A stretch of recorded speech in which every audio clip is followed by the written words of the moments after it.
Hello and welcome to another edition of What's on Your Mind. I'm Sunil Jha. Thank you so much for connecting. This is a show, as you all know, is about you. You can come and ask anything that you want to know from me specifically. Any topic, anything that is in news, all news related, nothing non-news, but anything that you want to know, which we may not have covered during the entire week. Today is a chance that you can come and talk about it. तो आप सब लोग जुड़ सकते हैं. जो भी सवाल आपके जहन में वो आप पूछ सकते हैं और मैं कोशिश करूंगा कि उन सवालों का जवाब दे सकूं. लेकिन सबसे पहले उस बात का जिक्र करूंगा जिसको लेकर आप सबको मैंने बोला था कि कल मैं आऊंगा. वो ये कि मैंने एक कॉन्टेस्ट किया था जो मैंने 16 जुलाई के शो में आप सबके लिए एक चैलेंज दिया था और उसको पिकअप इंडिया कॉन्टेस्ट का नाम दिया था. उसके रिजल्ट्स अनाउंस करने हैं. उसके काफी सारे नॉमिनेशन हमारे पास आए और आज मौका है उनको अनाउंस करने का. ये वो शो था जो अमिताभ बच्चन वर्सेस शरद सक्सेना को लेकर हमने किया था. बिग बी का जो रुतबा है इंडस्ट्री में उसको लेकर किया था. और उसके बाद मैंने आपको बोला था कि आप बताइए कि कितने फिल्मों का नाम मैंने लिया है जो अमिताभ बच्चन की फिल्में हैं. तो कई सारे लोगों ने उसका जवाब दिया और मैं उन जवाबों को लेकर हाजिर हूं और आपको बताऊंगा कि आखिर आज के ये जो कॉन्टेस्ट था, जो कॉन्टेस्ट 1 था स्पीक अप इंडिया का, उसका विनर आखिर कोई है या नहीं है, किसी ने सही जवाब दिया या नहीं दिया. अलका केडिया ने मुझे इसमें हेल्प किया था because she is the one who compiled the whole thing. She is connected with me. I will take her on air and she will give you the details and then I will speak about it a little more in detail. So first, Alka, let her give the basic details about what exactly was the contest and what all did we do. Yes, Alka, go ahead, all yours. Good evening, sir. Good evening. Yeah, please. So yes, so we got a lot of nominations with the movie names and the relevant who has given correct names. तो कौन कौन है, कितने nominations मिले और हमने क्या criteria set किया अलका? सो नॉमिनेशंस तो सर बहुत आए लेकिन रेलेवेंट नॉमिनेशंस थोड़े. I read out the names. We have हमने कोई आंसर्स का किया था ना क्राइटेरिया की x number of answers correct होंगे और y number of answers correct होंगे तो या उतने आंसर्स होंगे तो हम सेलेक्ट करेंगे. वो क्या था?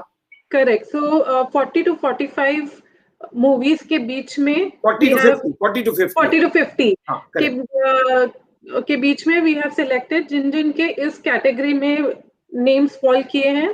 We have picked up those. So basically जिन लोगों ने इस के बीच में दिया, क्योंकि इसका सही जवाब इसी के बीच में आता है, इसी 40 और 50 के बीच जिन लोगों ने जवाब दिए थे, सही या गलत उसकी बात नहीं हो रही है, जिन लोगों ने 40 से 50 सवाल के जवाब दिए थे उनको हमने शॉर्टलिस्ट किया. Is that what you are saying? Correct. Go ahead. Yes, go ahead. So I'll take those few names जिनका बहुत ही close by था. तो इस कैटेगरी में. Okay. Yes. कौन है वो? So one is Pramila Mehra, then Neena ma'am, Neena Ali, Paramita Dhar, Jyoti Kumari, okay, Payal Mondal, Jenika Bhavesh. जेनिका रफ्तानी, भवेश जानी. कितने सारे लोगों ने दिया जिन्होंने सवाल का जवाब और फिल्म्स की जो लिस्ट थी या नाम थे वो 40 और 50 के बीच में बताया. करेक्ट.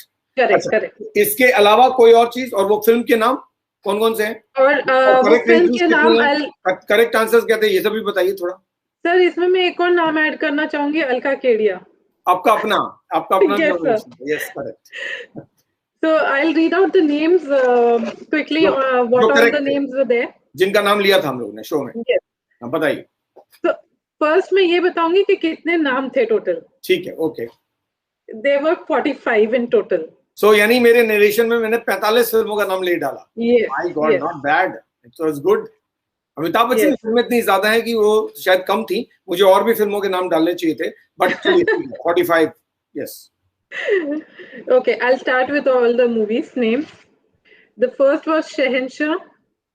जिन लोगों ने दिया था नॉमिनेशन या जो लोग इंटरेस्टेड है उसको नोट कर सकते हैं ताकि आप देख सकें कि सही और गलत. उसके बाद मैं बता भी दूंगा कि कौन लोग क्या है, रिजल्ट्स क्या है, बट पहले नॉमिनेशन मतलब जो करेक्ट फिल्म के नाम है वो आप नोट कर लीजिए. Yes, correct. शहंशाह, नसीब, खून पसीना, काला पत्थर, 4, नमक हलाल, 5, नमक हराम, 6, गंगा, 7, महान, 8, Mr. Natwar Lal, 9, खुददार, 10, देश प्रेमी, 11, हीरो हीरालाल, 12, सिलसिला, 13, मुकद्दर का सिकंदर, 14, हेरा फेरी, 15, पुकार, 16, अंधा कानून, 17, कुली, 18, जंजीर, 19, दीवार, 20, हम, 21, सरकार, 22, अभिमान, 23, याराना, 24, दोस्ताना, 25, दोस्त, 26, लावारिस, 27, आखिरी रास्ता, 28, इंद्रजीत, 29, त्रिशूल, 30, शोले, 31, गंगा की सौगंध, 32, Chupke Chupke, 33, the great gambler, 34, आनंद, 35, शक्ति, 36, अग्निपथ, 37, रास्ते का पत्थर, 38, शराबी, 39, भूतनाथ, 40, बेनाम, 41, बागबान, 42, Amar Akbar Anthony, 43, Shaan, 44, Don. 45. So you had 45 names. ये करेक्ट Yes. नाम है जो उस नरेशन के दौरान मैंने लिए थे. अब अलगा ऐसा है जो मुझे नजर आया, उसमें ये नजर आया कि कुल 45 सही फिल्म के नाम थे. अभी आप लोग हड़बड़ाई मत, मैं show what's on your mind लेकर आया हूँ और आज का एजेंडा भी है. ऐसा नहीं है कि सिर्फ हम लोग ये अनाउंस कर रहे हैं उसके बाद आपको बोल देंगे कि आप आइए और बोलिए. अभी बहुत कुछ है, खास करके इमरान खान को लेकर और अफगानिस्तान को लेकर. अफगानिस्तान में हमने जर्नलिस्ट को खोया था, उसको लेकर बात करेंगे, लेकिन पहले ये आप लोग इंटरेस्ट का इसलिए पहले बताते हैं. अलगा 2-3 चीजें मैंने नोटिस की. एक तो ये 45 आपने बताया नाम थे कुल, है ना. कुछ लोगों ने 46 एंट्री भेजी, कुछ लोगों ने 60 एंट्री भी भेजी, कुछ ने 54 भी भेजी, किसी ने 55 भी भेजी, और 45 ही नाम थे. तो फिर ये 60 नाम कैसे आया मुझे समझ नहीं आया. कुछ लोग नाम लेने, सारे फिल्म के नाम लेने. सर क्योंकि आपने ऐसे से भी नाम लिए जो पिक्चर भी है लेकिन वो अमिताभ की नहीं है, वो जितेंद्र की हैं और दूसरों की हैं और सारी. तो बहुत सारे लोगों ने सोचा कि शायद मूवीज के नाम पूछो. मैं बहुत स्पेसिफिक था, मैं ये पूछ रहा था कि कितने अमिताभ बच्चन की फिल्मों का हमने नाम लिया, और वो केवल 45 थी आपके मुताबिक. करेक्ट. तो अलगा उसके अलावा जो हमने देखा कि कोई भी एक भी शख्स ऐसा नहीं था जिसने एग्जैक्ट 45 सही बताए, एक भी नहीं था. सो क्लोज बाय थे लेकिन एग्जैक्ट नहीं क्लोज थे. बट 45 लिस्ट में, मतलब 45 नाम लिए मैंने, लेकिन एग्जैक्ट 45 किसी ने नहीं बोला कि ये 45 है और ये रही लिस्ट. जो क्लोजेस्ट था वो था 46 नेम्स या 44 नेम्स, आइदर वे, इधर या है ना. तो 44 में प्रॉब्लम है कि वो 45 बन नहीं सकता, है ना, सही नाम है. और 46 वाला 45 बन सकता था. तो 2 शख्स थे जिन्होंने 46 जवाब दिया और वो क्लोजेस्ट थे, क्योंकि उनमें से वो 45 लिस्ट में थे जो हमने आज इसमें नरेशन में बोले थे. तो जहां गलती हुई अलका वो 2 नामों पर जनरली गलती हुई है. एक तो मैं आजाद हूं को लेकर सबने गलती की. ओके, सब लोगों ने गलती की है. मैंने अपने नरेशन में मैं आजाद हूं मैंने नहीं बोला था, मैंने कहा हम आजाद हैं, कोई फिल्म का नाम नहीं है. मैं आजाद हूं फिल्म का नाम है. तो यहां पर सबने गलती की है, मेजॉरिटी लोगों. ओके. और दूसरा एक नाम और था जिसको लेकर गलती हुई थी, वो कौन था? इज्जत को लेकर बहुत सारे लोगों ने गलती की. क्यों? उनको लगा शायद वो अमिताभ बच्चन की फिल्म है. इज्जत अमिताभ बच्चन की फिल्म नहीं है और इसलिए इज्जत का नाम फिल्म के तौर पे नहीं लिया गया था, वो नरेशन का पार्ट था. तो ये 2 नाम को लेकर बहुत कंफ्यूजन थे. मैं आजाद हूं, तो जो 2 लोग क्लोजेस्ट थे उन्होंने भी डाला मैं आजाद हूं. मैंने नरेशन में नहीं बोला था, मैंने बोला था हम आजाद. And that was something which was obviously I knew a lot of people will put it that way. Yes, a lot of people can think मैंने इंटेंट किया था, लेकिन वो गूगली थी, आप लोगों ने नहीं पकड़ा.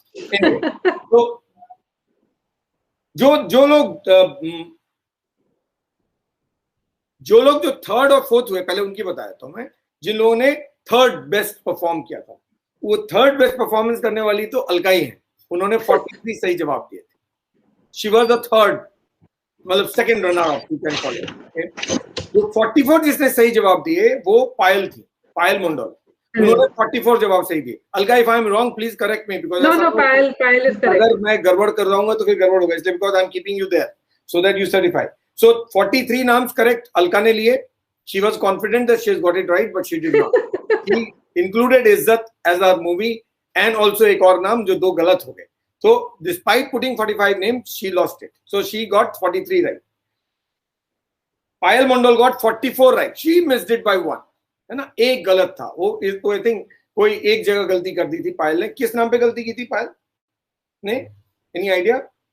पायल मैं आजाद हूँ। I think पायल also पायल ने भी शायद मैं आजाद हूँ बोला था। जो भी, एक नाम गड़बड़ था जो लिस्ट बताया उसने। 2 लोग जिन्होंने सही, जो नियरेस्ट आए आउट ऑफ 46 जिनका सही था, वो थे जनिका रफ्तानी और भवेश जानी। भवेश ने नॉमिनेशन अपने पोस्ट करके दिए और जनिका ने मैसेंजर पे भेजे, लेकिन इन दोनों के 45 करेक्ट नेम्स थे। सबने बिल्कुल करेक्ट नेम दिए, सिर्फ उन्होंने मैं आजाद हूं दोनों ने ऐड कर दिया था, इसलिए उनकी लिस्ट 46 की हो गई थी। मैं आजाद हूं फिल्म का नाम है, लेकिन मैंने नहीं दिया। मैंने कहा था हम आजाद हैं, हम आजाद हैं, कोई अमिताभ बच्चन की फिल्म नहीं है। So that is all we have. So winner in this case of first speak up India, which again is a complimentary award from our side, recognizing them to be the most conscious, most alert, most knowledgeable in terms of the names of the films of the industry is concerned, Hindi cinema is concerned. But इन दोनों को salute कि आप लोगों ने सही जवाब दिया दोनों ने। तो the winners Alka R, Janika Raftani and of the first Speak Up India contest. So congratulations to both of you. Thank you, Alka. Thanks a lot for connecting. Thank you. And obviously you're the second runner-up, so not bad. Try next time you will be the winner. Thanks Alka. Thanks. That was Alka. So Payal, who is the first runner-up of this contest, the first contest, Speak Up India contest, part 1. Payal is the first runner up. Good Payal. तो जितने लोग भी जीते ना, जैसे जनिका आती नहीं है स्क्रीन पर, भवेश अभी कनेक्ट करेंगे, जब भी कनेक्ट, वो बहुत लेट कनेक्ट करते हैं, जब हम लोग बंद करने होते हैं तब कनेक्ट करते हैं भवेश, और उसके बाद अलका। तो आप उनके बिहाफ पे स्पीच दे सकती हैं, विक्ट्री स्पीच। पहले तो मैं बोल दूं कि मेरा तबीयत एकदम भी ठीक नहीं है। बताया कल यू आर नॉट वेल, बहुत तबीयत खराब थी। हाँ, बहुत तबीयत खराब है। तो मैं बस यही बोलना चाहूंगी कि मैं बस एक मिस कर गई, वो गंगा जो मूवी है मुझे समझ में नहीं आया था, वो मैंने हीरा को सूर्यवंशम से जुड़कर उसलिए मैंने बोल दिया। कोई बात नहीं, मुझे लगा कि 44 is as good as 45। हाँ, तो और थैंक यू ऐसे कॉन्टेस्ट करने के लिए। हम लोगों को भी इंकरेजमेंट मिलता है कि हम लोग भी जुड़े हैं, तो हम लोग भी कुछ पार्टिसिपेट करते हैं। नहीं, न्यूज शोज करते हैं ना हम लोग, इस तरह के न्यूज रिलेटेड कॉन्टेस्ट लेकर अब आएंगे जब भी होगा कोई ना कोई न्यूज कॉन्टेस्ट। तो please listen to the narration carefully, क्योंकि हो सकता है स्पीकअप के दौरान किसी भी नरेशन से कोई एक क्वेश्चन मैं उठा लूंगा और फिर मैं बोलूंगा उसका जवाब दीजिए। तो आप लोग नरेशन को ध्यान से सुनिए, क्योंकि अब ये कॉन्टेस्ट हम लगातार चलाने की कोशिश करेंगे। ग्रेट। तो बस मैं यही, और मेरा जो फर्स्ट टॉपिक है, क्योंकि मेरा तबीयत खराब है इसलिए मेरा फर्स्ट टॉपिक है कि इंडिया के पब्लिक तो पढ़े लिखे हैं ना, तो ये घूम क्यों रहे हैं? पढ़े लिखे हैं क्या? मुझे तो नहीं लगता। ये सिर्फ किताबी पढ़ाई लिखाई की है इन्होंने, अक्ल का इस्तेमाल नहीं करते इधर।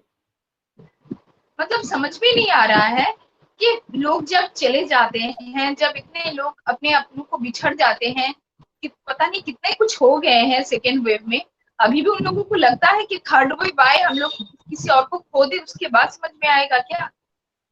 मतलब हमेशा गवर्नमेंट ही तो सब कुछ नहीं कर सकते, गवर्नमेंट के पास भी लिमिटेशन होता है ना। हर चीज में हम लोग बोलेंगे गवर्नमेंट कर लेंगे, ये हम लोग पूरा कचरा फेंकेंगे ड्रेन में और बोलेंगे गवर्नमेंट साफ करेंगे। अरे हम लोग पूरा कचरा फेंके क्यों जब कचरा वाले आते हैं लेने के लिए? हम लोग गंदे करें क्यों जब हम लोगों के पास ऑप्शन है? तो हम लोगों के पास सरकार ऑप्शन, ये लोग तो जान हथेली पर लेके घूम रहे हैं, ये अपने लिए खतरा पैदा कर रहे हैं, अपने से ज्यादा हम लोग के लिए खतरा पैदा कर रहे हैं। आपको मरने के आप मरिए, दूसरों को क्यों मार रहे हैं? 6 महीने से घर से नहीं निकले हैं, तो ऐसे तो हम लोग घर में बैठे हुए हैं, तो जिंदा भी हैं, भले चंगे भी हैं, तो क्या होगा अगर 1 साल तो घर से नहीं निकलेंगे? आयल इसका अंदाजा लगाइए, कोई गया मसूरी, ठीक है, हाँ। वो मसूरी घूम के आ गया, वो तो घूमने गया था और उससे आप धोखे से मिल लिए, अब पता लगा वो गया वो था, इनफैक्ट आप हो गए तो फिर वो आपको मरने का मन है, आप मरिए, दूसरों को क्यों मार रहे हो यार आप लोग? हम लोगों को अब बख्श दीजिए, हम लोग तो वही बोल रहे हैं, हम लोगों को बख्श दीजिए, हम लोगों को कोरोना नहीं चाहिए, हम लोगों को कोरोना फ्री इंडिया चाहिए। अब इस तरह से घूमेंगे, ट्रेन में जाएंगे, हम लोगों को मतलब हर किसी के घर में कोई ना कोई है, बहुत मुश्किल से इधर उधर ट्रेवल करके वो अपने ऑफिस जाते हैं। इतने कोविड सिचुएशन में कितने सारे मुश्किलात फेस कर रहे हैं, कितने सारे बिजनेसमैन अपने बिजनेस खो दिए हैं, पता नहीं क्या कुछ हो गया है। अभी भी अकल नहीं आएंगे क्या उन लोगों को? मतलब हद है इंसान। और ये इमरान जी, अरे अपने चक्के पे तेल डालिए ना, क्यों हम लोगों के पीछे पड़े हैं? छोड़ दीजिए हम लोगों को, आप अपना चक्का है ना। संभल नहीं रहा ना, अपना देश संभल नहीं रहा है तो दूसरे देश के बारे में बात करो, अफगानिस्तान में जाके प्रॉब्लम करो, इंडिया में कुछ भी बोलो, हमको ये वाली सरकार चाहिए, इनके हिसाब से सरकार लाओ। उनके वहां की लड़कियों को पढ़ाई लिखाई से डर लग रहा है। और एक लड़का मैंने देखा था, मुझे याद नहीं है, ऐसा कुछ खुलेआम उसको मार दिया गया था। उसके पास क्या था? एक पेन था उसके पास। तो मतलब जिस लड़की के पास पेन है तो वो भी मतलब उसको भी टारगेट किया जाएगा। तो यही सिविलाइजेशन का डेफिनेशन है इमरान खान के लिए सिविलाइजेशन इसको बोलते हैं। ऐसे सिविलाइजेशन होगा तो हो गया। मुझे पता नहीं वहां का कंट्री के लोग भी शायद इतना ज्यादा डरते हैं तो उनके साथ अगेंस्ट में कोई बोल नहीं पाए। मुझे ऐसा लगता है जैसे हम लोग फ्रीडम ऑफ स्पीच हम लोग बोल सकते हैं। I don't know about their constitution and their possible ये डेमोक्रेटिक कंट्री तो है ही नहीं ना। जो डेमोक्रेटिक कंट्री होती है वो अपने यहाँ टेररिज्म थोड़ी चलवाती है। हम लोगों के यहाँ पर मोदी जी के अगेंस्ट में कितने लोग कितना कुछ बोल चले जाते हैं। अरे हाँ, लेकिन वेस्ट बंगाल की चीफ मिनिस्टर है ममता बनर्जी, वो उनको प्राइम मिनिस्टर ही नहीं मानती। ये पहली चीफ मिनिस्टर है जो मानती नहीं प्राइम मिनिस्टर उनको। प्राइम मिनिस्टर उनका वेट करते हैं और वो बोलती है मेरे पास टाइम नहीं है। वाह, ये तो सही है। तो और वो बर्दाश्त करे। Best part is Narendra Modi is tolerating it, best part, and still he is not a democratic leader. Imran Khan is democratic leader. मतलब हर चीज का एक हद होता है, तो इस हद को पार ना करें। कोतवाल को डांटे, एकदम सही है, सटीक बैठता है। और मैं दानिश जी के भी मतलब ये बोलना चाहूंगी कि ऐसे जर्नलिस्ट को बहुत ज्यादा जरूरत है हम लोगों की, बहुत ज्यादा, ताकि हम लोगों को ऐसे फोटोग्राफ्स, पिक्चर एंड ऐसे न्यूज हम लोगों को मिल सके। And I rest in peace, तो हम यही बोलेंगे। और मैं आज ज्यादा बोल नहीं पाऊंगी। Please take care of yourself. Thank you Payal, please take care of yourself.